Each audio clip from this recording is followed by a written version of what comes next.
there's just more of an emphasis on that. It is. Udit, there's a couple things I want to talk to you about here in this segment, which we're calling STEM Then versus STEM Now. Really? Okay, I'm sorry. Okay, I don't want to waste more time. He's staring. Staring blankly into the camera. I'm looking at you. Yeah, I know.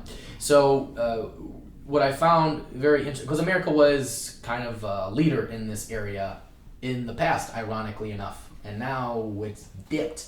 And I don't know the reason why, so I'm going to... I don't know either. No, okay, cool. Well, that answers that. So we don't really know entirely. I think it's just been a natural progression where, America is still one of the top innovators in the world, next to, again, some of the Scandinavian countries. But the USA just has more people than those areas, and we just have more to, we just make stuff. That's what we come up with ideas, and then other places make stuff where we come up with ideas. But there doesn't seem to be an emphasis, as much as it seems like there's I'm going to retract that. There seems to be an emphasis on the STEM. And I have a few questions I want to get to. First thing first, let's stick with Chicago for a moment here.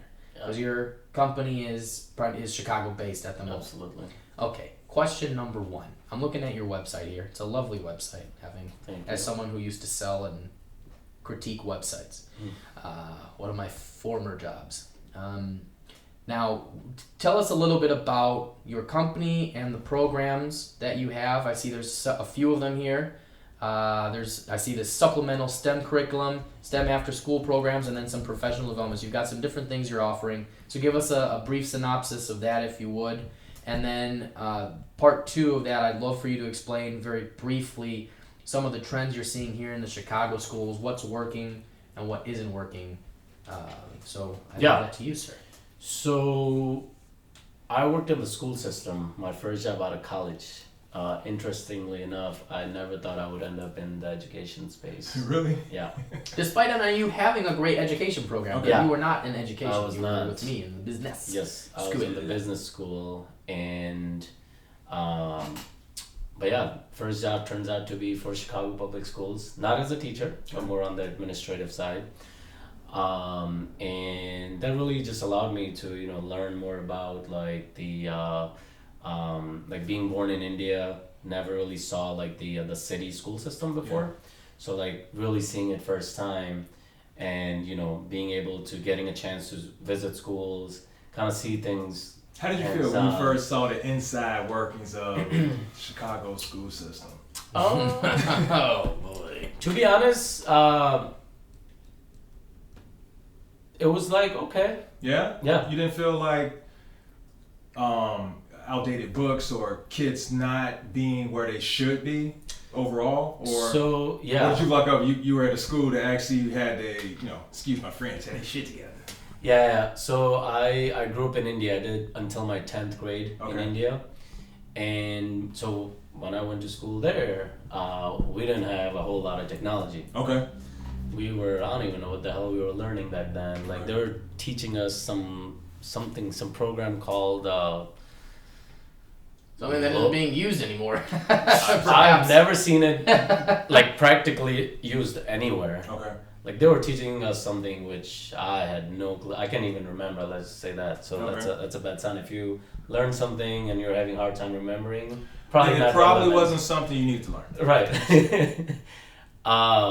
But yeah, so school I went to, it was a decent school for the standards of the city I was in. Okay. It wasn't like a metro city, it was like a mid-tier city. Gotcha. Where I went to school. And yeah, so when I saw, got to visit a few schools in Chicago, like okay, I kind of started to understand the system of the schools and how they operate, which is very different because in India most of the schools are private. Okay. Like I want to say maybe like over 90% of the schools are private. Yeah. Didn't know that. Thinking that. So the country invests in like barely into education. Let's say that. Yeah. A whole lot of Catholicism going on over there. Yeah. So yeah, and so yeah, learned a lot of new things because it's just two different like systems, and I feel like with Chicago, what we hear in the news, it's like, it's scary stuff. Mm-hmm. But in reality, Chicago also has a lot of good stuff, that doesn't get talked about enough. Preach. Holla, holla, holla, holla, holla, Yeah. holla. Real. Yeah, and I saw a lot of the good stuff too, like the way things were operating, and obviously one bad thing happens, it's all over the news. But then there's 1,000 good things. Good things happening. that goes Well, unrecognized. Human nature. We don't really Right. care about all the good stuff. We only care about the one bad Good stuff? We don't care about that. What's the bad shit? There's good stuff happening? What? I didn't know it was so bad. Alright, so what's the good stuff and what's the bad stuff that you noticed? Just at least the schools I got to visit, like they had some technology. Some had more than others. Mm-hmm. Depending on where the school is and how it's all the back end stuff Okay. that I don't even know a lot about, like how the money gets allocated and things like that. But yeah, I saw students using technology.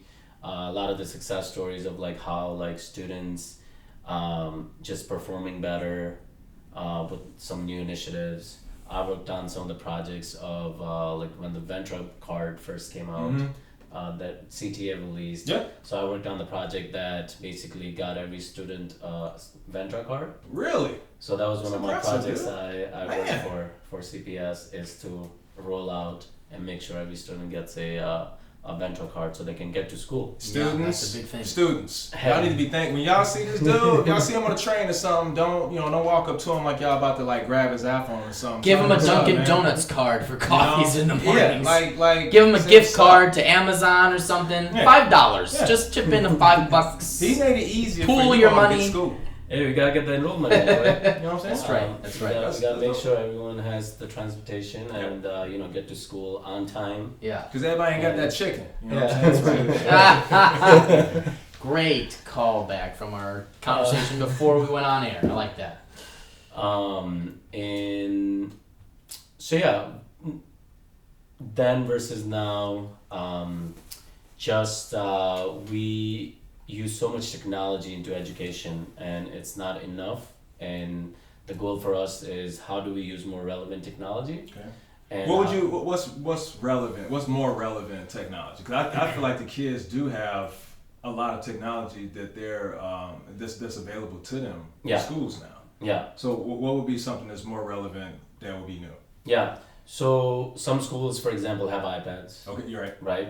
Now, not every school has one-on-one iPads. Okay. So you mean that everyone has like a designated Access, Like, okay. right, Gotcha. right. Not introducing new items. There's smart Yeah. boards, Yeah. things like this. Yeah. I actually sold a bunch of stuff that's like Okay. these big smart board things where kids can go up and like touch the screen Right. and everything. I actually sold that to a Right. couple of private schools in the Look city. at you. Fancy. Yeah, back in the pants. day. I'm good. Fancy I'm, seller. I'm good at my job. Yeah. I think sometimes. Yeah. But yeah, Can you help us do sales, Justin? well, you can't afford me. It's a price tag. There's You a pull price, him there's away a from price this, tag. we're gonna have to take. We'll do it. We'll do it on a pro bono basis after I this thought I came to a podcast recruitment episode event. skyrockets. Now you talk. There you go. There you I go. like that. works. I like that. That works. That works. That works. But yeah,